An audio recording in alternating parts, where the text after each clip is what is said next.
നമസ്കാരം, മൂവി ബ്രാൻഡിലേക്ക് സ്വാഗതം. നടൻ രവി മോഹനും ഭാര്യ ആർത്തി രവിയും തമ്മിലുള്ള വിവാഹമോചന കേസിൽ കോടതിയുടെ നിർണായക ഇടപെടൽ ഉത്തരവ് പുറത്തുവന്നിരുന്നു.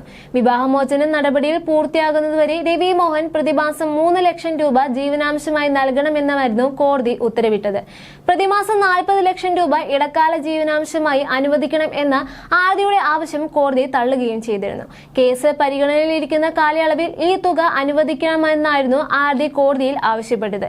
ഇരുഭാഗത്തിന്റെയും വാദങ്ങൾ വിശദമായി കേട്ട ശേഷമാണ് കോടതി തീരുമാനം കൈക്കൊണ്ടത്. എന്നാൽ ഇപ്പോഴിതാ ജയൻ രവിക്കും അദ്ദേഹത്തിന്റെ ആരോപണങ്ങൾക്കുമെതിരെ രൂക്ഷമായി വിമർശനവുമായി എത്തിയിരിക്കുകയാണ് ആർത്തിയുടെ അമ്മയും നിർമ്മാതാവുമായ സുജാത വിജയകുമാർ. ജയം രവി ഉന്നയിച്ച ആരോപണങ്ങൾ തീർത്തും വ്യാജമാണെന്നും കോടതിയിൽ നടന്ന കാര്യങ്ങളെക്കുറിച്ചും സാമ്പത്തിക തർക്കങ്ങളെക്കുറിച്ചും വ്യക്തത വരുത്തിയതുകൊണ്ട് അവർ മാധ്യമങ്ങൾക്ക് മുന്നിൽ എത്തിയത്. 40 ലക്ഷം രൂപ ആർത്തി തനിയെ ചോദിച്ചു എന്ന പ്രചരണം തെറ്റാണെന്നാണ് സുജാത പറയുന്നത്. സുജാത വിജയകുമാർ മാധ്യമങ്ങളോട് പറഞ്ഞത് ഇങ്ങനെയായിരുന്നു: 40 ലക്ഷം രൂപ ആർത്തി ചോദിച്ചു എന്ന് പറഞ്ഞത് പലരും സംശയിക്കുന്നത് കണ്ടിരുന്നു. എന്നിട്ട് കിട്ടിയത് 3 ലക്ഷം രൂപയും എന്ന് പറയുന്നത് പരിഹസിക്കുന്നുണ്ടായിരുന്നു. 40 ലക്ഷമൊക്കെ ഒരാൾ എങ്ങനെ ചോദിക്കാൻ തോന്നി എന്ന് വിമർശിക്കുന്നവരുമുണ്ട്. കോടതിയോട് ഇക്കാര്യത്തിൽ നന്ദിയുണ്ട്. 10 പേജുള്ള ന്യായവിധിയാണ് കോടതി ഉത്തരവിലുള്ളത്. യഥാർത്ഥത്തിലുള്ള കാര്യങ്ങൾ പുറത്തു വന്നിട്ടില്ലായിരുന്നു. സത്യത്തിൽ ഞങ്ങൾ ചോദിച്ചത് പ്രതിമാസം 40 ലക്ഷമല്ല, മൊത്തത്തിലുള്ള ജീവിത ചെലവാണ് അത് എല്ലാവർക്കും വലിയൊരു തുകയാണ്. എന്നാൽ ഞങ്ങളുടെ തലയിൽ ഒരുപാട് കടങ്ങളുണ്ട്, അവർ വരുത്തിവെച്ചിട്ട് പോയ കടങ്ങൾ. 2 വർഷമായി കുട്ടികൾക്ക് യാതൊരു ആനുകൂല്യവുമില്ല, ഭക്ഷണത്തിന് പോലും പൈസ കൊടുക്കുന്നില്ല. അമേരിക്കൻ സ്കൂളിലാണ് അവർ 1ാം ക്ലാസ് മുതൽ പഠിക്കുന്നത്. ഞങ്ങളല്ല അവരെ അവിടെ ചേർത്തത്. 2 കുട്ടികൾക്കുമായി ഒരു വർഷത്തെ സ്കൂൾ ഫീസ് 86 ലക്ഷം രൂപയാണ്. വിവിധ കണക്കുകൾ പറയുകയാണെങ്കിൽ ഈ ഫീസായ 86 ലക്ഷം രൂപ 2 പേരും ചേർന്ന് നൽകണമെന്ന് കോടതി ഉത്തരവിട്ടിട്ടുണ്ട്. അത് പുറത്തു വന്നിട്ടില്ല. അതുപോലെ തന്നെ ആർത്തിക്ക് 3 ലക്ഷം, ആരവിന് 1 ലക്ഷം, അയാന് 1 ലക്ഷം എന്നിങ്ങനെ മാസം 5 ലക്ഷം രൂപ നൽകണമെന്നും വന്നിട്ടുണ്ട്. ഇത് മാത്രമല്ല, അവരുടെ tuition fees, karate, dance, chess തുടങ്ങിയ മറ്റ് പാഠ്യേതര പ്രവർത്തനങ്ങൾക്കും ഫീസ് നൽകണമെന്ന് വിധിയുണ്ട്. ഇതെല്ലാം ചേർത്ത് വെച്ച് നോക്കുകയാണെങ്കിൽ ഈ തുക വരുന്നത് അല്ലാതെ ആർത്തി തനിയെ 40 ലക്ഷം ചോദിച്ചു എന്നത് കള്ളമാണ്.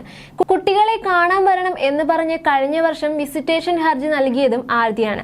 കാരണം കുട്ടികളെ അച്ഛൻ വന്ന് കാണണം എന്ന് കരുതിയിട്ടാണ്. കഴിഞ്ഞ 2 വർഷമായി ഇവരെ തമ്മിൽ കണ്ടുമുട്ടിച്ച് പ്രശ്നങ്ങൾ ഒത്തുതീർപ്പാക്കാൻ ഒരുപാട് ശ്രമിച്ചിരുന്നു. എന്നാൽ അതിനൊരിക്കലും സംഭവിച്ചിരുന്നില്ല. ഇപ്പോൾ കോടതി വഴി അതിനൊരു സാധ്യത തുറന്നിരിക്കുകയാണ്. എന്തുകൊണ്ട് ഇത്ര നാളെ ഈ കൂടിക്കാഴ്ച നടക്കാതിരുന്നെന്ന് ചിന്തിക്കുന്നവരുണ്ടാകും. കുട്ടികൾക്ക് ഒരു ഹീലറുടെ, അതായത് കെനിഷയുടെ അടുക്കൽ പോയി നിൽക്കുവാൻ താല്പര്യമുണ്ടായിരുന്നില്ല. നിർബന്ധമായും അവിടെ വെച്ച് തന്നെ കാണണം എന്ന് പറഞ്ഞതുകൊണ്ടാണ് കുട്ടികൾ അങ്ങോട്ട് പോകാതിരുന്നത്. അല്ലാതെ ഞങ്ങളാരും അവരെ തടഞ്ഞു വെച്ചിട്ടില്ല. ഇപ്പോൾ കോടതി തന്നെ വിധിച്ചിരിക്കുകയാണ് കുടുംബത്തോടെ തന്നെ കാണണമെന്ന്. കുട്ടികൾ അവരുടെ മുത്തച്ഛനെയും മുത്തശ്ശിയെയും ഒക്കെ കാണുന്നത് ഒരുപാട് ഇഷ്ടമുള്ള ഒരു കാര്യമാണ്. അതും വേണ്ട, മറ്റൊരു പൊതുവിടത്തിൽ ഞങ്ങൾക്ക് വന്ന് കുട്ടികളെ കാണാമെന്ന് ഞങ്ങൾ പറഞ്ഞതാണ്. എന്നാൽ അവർക്ക് അവിടെ തന്നെ കുട്ടികളെ കൊണ്ടുവരണം. ആ പിടിവാശി കൊണ്ടാണ് ആർത്തിയുടെ വിസിറ്റേഷൻ ഹർജിക്ക് പുറത്ത് തെറ്റായ വ്യാഖ്യാനങ്ങൾ വന്നത്. ഞങ്ങൾ കള്ളത്തരം കാണിച്ചതല്ല വിവാഹം നടത്തിയത്. നാടൊട്ടുക്കും ആളുകളെ കൂട്ടി ആഘോഷമായിട്ടാണ് കല്യാണം നടത്തിയത്. അങ്ങനെ ചെയ്തതിനു ശേഷം ഞങ്ങൾ എന്തിനാണ് അവരെ വേർപിരിക്കാൻ നോക്കുന്നത്? എന്റെ മകൾ സമ്പാദിക്കുന്നതൊക്കെ വിടുവിച്ച് ഞങ്ങൾ എന്തെങ്കിലും നേടാം എന്നൊന്നും ഇവിടെ വിചാരിച്ചിട്ടില്ല. മൈലാപ്പൂരിൽ 2.5 ഏക്കർ കൽപ്പന ഹൗസ് എന്ന കുടുംബ വീട്ടിൽ ജനിച്ചവളാണ് ആർത്തി. പണം ആഗ്രഹിക്കാത്തവളാണ് അവൾ. 2 വർഷം ആ കുട്ടി കടന്നുപോയ ബുദ്ധിമുട്ടുകൾ ഞങ്ങൾക്ക് നന്നായി അറിയാവുന്നതാണ്. അവർ അനുഭവിച്ച് ഇനി മറ്റാർക്കും ഉണ്ടാകരുത്. കുട്ടികളെ കാണാൻ പോലും അനുവദിക്കുന്നില്ലെന്നൊക്കെ പറയുന്നുണ്ട്. നെഞ്ചിൽ കൈവച്ച് ഒരിക്കൽ കൂടി അങ്ങനെ പറയാൻ പറ്റുമോ? ദൈവസത്യം, ഞങ്ങൾ അങ്ങനെ ചെയ്തിട്ടില്ല. സ്വത്ത് തട്ടിയെടുത്തു, മാനഹാനിപ്പെടുത്തി, ഉപദ്രവിച്ചു, ബ്ലാക്ക് മാജിക് ചെയ്തു, ഇങ്ങനെയൊക്കെയാണ് ആരോപണങ്ങൾ. ഇതെല്ലാം തള്ളിക്കളഞ്ഞു. എന്റെ പ്രൊഡക്ഷൻ കമ്പനിയിൽ നിന്ന് എത്ര ചെക്കുകൾ ജയൻ രവിക്ക് പോയിട്ടുണ്ടെന്ന് കണക്ക് കാണിച്ചു തരാം. 25,000 രൂപ ഞങ്ങൾക്ക് നൽകി എന്ന് പറയുന്നു. 25 കോടിയാണ് ഞങ്ങൾ അയാൾക്ക് കൊടുത്തിട്ടുള്ളത്. ഞാൻ നിർമ്മിച്ച സിനിമയിൽ നിന്ന് നിർമ്മാതാക്കൾ നൽകിയതിന് പ്രതിഫലത്തെക്കാൾ കൂടുതൽ ജയൻ രവിക്ക് നൽകിയിട്ടുണ്ട്. 6 കോടിയാണെങ്കിൽ 8 കോടി കൊടുക്കുമായിരുന്നു. 8 കോടിയാണെങ്കിൽ 10 കോടി അല്ലെന്ന് അദ്ദേഹം തന്നെ പറയട്ടെ.